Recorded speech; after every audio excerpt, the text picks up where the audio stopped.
Ang Kuroko's Basketball ay isang anime tungkol sa kwento ng Serin High, isang high school basketball team na nagnanais makapasok sa Inter High. Pinapangunahan ito ng Phantom Sixth Man na si Tetsuya Kuroko at ni Taga Kagami, isang athletic player. Kasama ang kanilang team ay hinarap nila ang Generation of Miracles. Sila ang mga dating kasamahan ni Kuroko sa junior high na may iba't ibang kasanayan sa paglalaro ng basketball. Dahil sa ganda ng anime na ito, ay hindi maiwasang may kumpara ang mga karakter nito sa mga sikat na NBA players, lalo na't may mga galaw at personalidad ang mga ito na masasabing inspired mula sa NBA. Kaya talakayin natin ang mga pinakamalapit na comparison ng Kuroko's basketball characters sa NBA.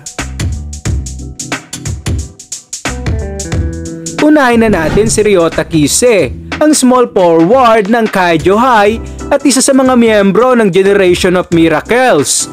Siya ang isa sa may pinakamalakas na abilidad sa palabas na ito dahil sa kanyang kakayahan na gayahin ang anumang galaw na kanyang makita. Overpowered nga ang ability ni Kise dahil kaya nitong kopyahin ang basketball moves ng ibang player na mas pinapabilis at pinapaganda niya pa ito. Malaki din ang tiwala ni Kise sa kanyang sarili at hindi nirerespeto ang mga players na tamad sa pag-iensayo. Noong unang lumabas ito sa kwento, makikita kung gaano siya ka-ball dominant at hindi nagtitiwala sa kakampi nito. Ngunit kinalaunan, nagsimula na itong magtiwala sa kanyang mga kasamahan. Dahil sa mga katangiang ito, maihahalin tulad si Kise kay Kobe Bryant. Si Kobe ay tinuturing na replika ni Michael Jordan. Kinopya nga ni Black Mamba ang playing style ni MJ at mas inimprove pa ito. Tulad na lamang ng signature move ni Michael Jordan na fade away na kinuha ni Kobe at mas pinasikat pa ang galaw na ito. Ayon din kay Jordan, si Kobe lang ang tanging player na makakatalo sa kanya dahil ninakaw nito ang lahat ng kanyang galaw. Kaya masasabi ngang may perfect copy si Kobe katulad ni Kise. Si Shintaro Midorima, ang shooting guard ng Shotoku High. Sa Generation of Miracles, isa siya sa pinakamahirap depensahan dahil kaya nitong i-shoot ang bola kahit saan mang parte ng court. Hindi na nga ito kailangang mag-set ng plays dahil OP ang shooting ability ni Midorima. Isa sa nakakamanghang kakayahan ni Midorima ay ang sabay na pagtalon at pagkuha ng pasa mula sa ere, sabay tira ng bola sa basket. Hindi nga lang 3-point specialist si Midorima dahil may matibay rin itong stamina at solid na depensa. Kaya't ang pinakamalapit na comparison sa kanya ay sina Stephen Curry at Klay Thompson, ang dalawa sa pinakamagaling na 3-point shooter sa kasaysayan ng NBA. Si Midorima at Steph Curry ay pareho ng abilidad sa pag-shoot ng bola kahit saan mang parte ng court, na kailangan ngang bantayan si Steph paglagpas pa lamang nito sa half court dahil konting lingat lang ay titirahan ka nito. Bukod sa shooting ni Curry, pareho rin silang may magandang endurance sa laro. Samantalang kapag nag-init naman sa laro ang prime Klay Thompson ay hindi na niya kailangang mag-dribble pa para durugin ang kalaban. Dahil magaling ito sa catch and shoot at isa ring elite defender. Si Daiki Aomine ang power forward ng Touhou Academy at isa rin siya sa Generation of Miracles. Si Aomine ay may malalim na pagmamahal para sa basketball at ang matinding pagmamahal na ito para sa laro ang dahilan kung bakit nagtitraining ito ng matindi hanggang sa wala na siyang mahanap na makakatapat sa galing niya. Kaya't naging tamad si Aomine at hindi na rin pumupunta sa kanilang mga training at practice. Ngunit sa kabila nito ay isa pa rin siya sa mga kinatatakutan na manlalaro sa palabas. Ginagamit ni Aomine ang kanyang bilis at athleticism para makagawa ng malulupit at unpredictable na galaw sa ere. Siya ang isa sa pinaka-skilled na karakter sa serye na may streetball playing style kaya't madali lamang nitong nalulusutan ang sino mang nagbabantay sa kanya. Sa sobrang unorthodox nga ng galawan ni Aomine ay kahit sa likod ng board ay ititira nito ang bola. Kaya't kapag pinagsama ang kanyang personalidad at skills, ang pinakamalapit na NBA comparison kay Aomine ay si Allen Iverson. Kilala si Iverson sa kanyang confidence na mas pinipili nito ang mahihirap na tira kaysa ipasa ang bola. At madalas pa nga itong makita sa gimikan kaysa mag-practice sa gym. Ayon din kay Iverson, ayaw niyang magbuhat ng mga weights dahil nabibigatan siya dito. Ngunit sa kabila nito, hindi may tatanggi ang kanyang galing sa ball handling at kaya niyang iwanan ang depensa gamit ang mabilis na crossover na nagbibigay sa kanya ng espasyo para makapag-create ng tira o makapag-set ng plays.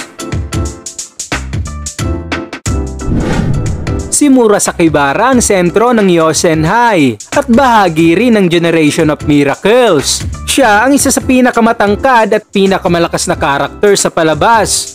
Ipinakita nga na kahit 3 players na ang nagbabantay sa kanya ay hindi pa rin ito kayang pigilan.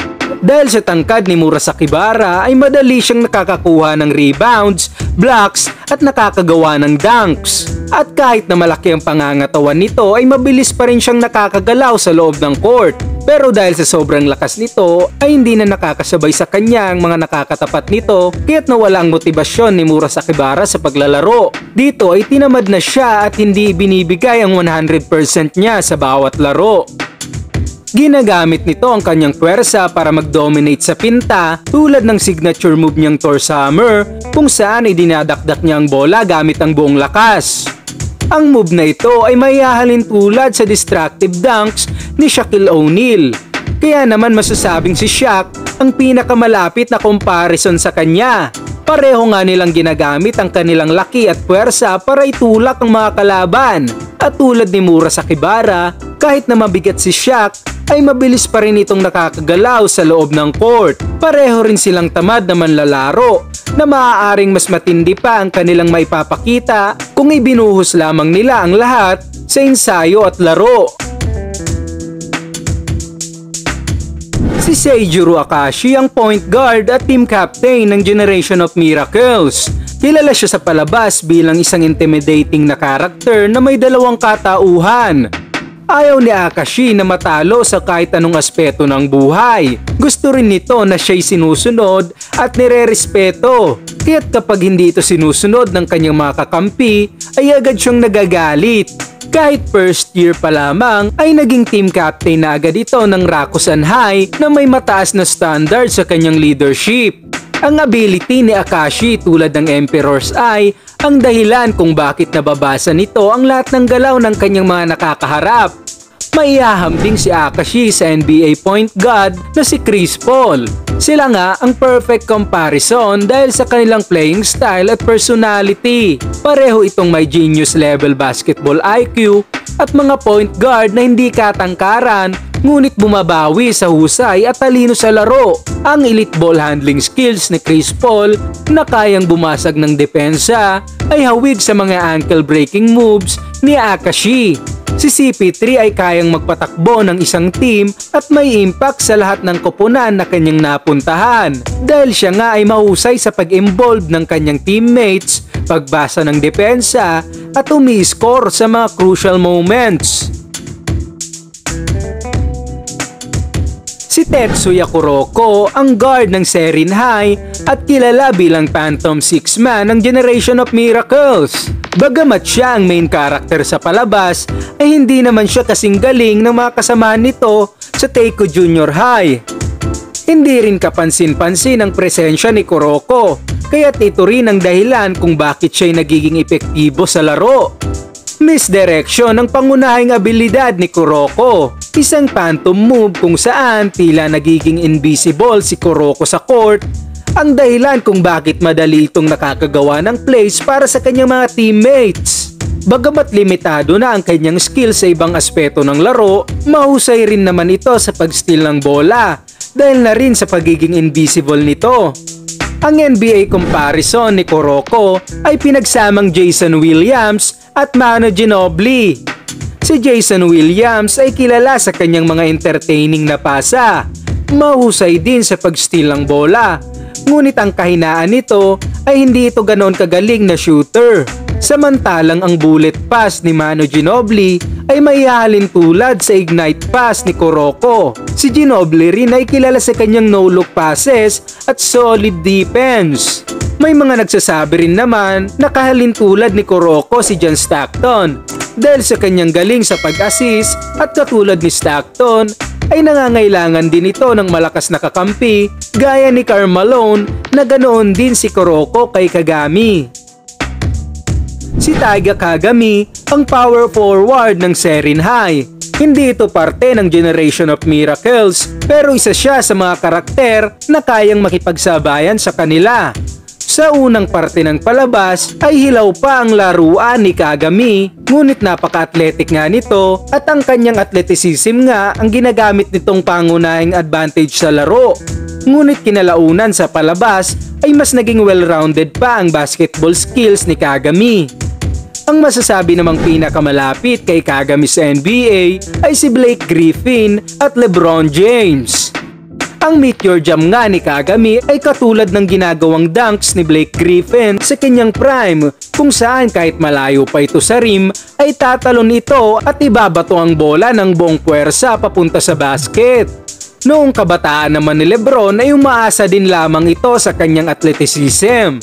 Ngunit sa kanyang pagtanda ay mas naging kumpleto na ang kanyang laruan mula sa ilalim ng basket, sa mid-range at 3-point area na may resemblance kay Kagami dahil sa umpisa nga ng palabas ay umaasa lang ito sa kanyang bounce para makapuntos.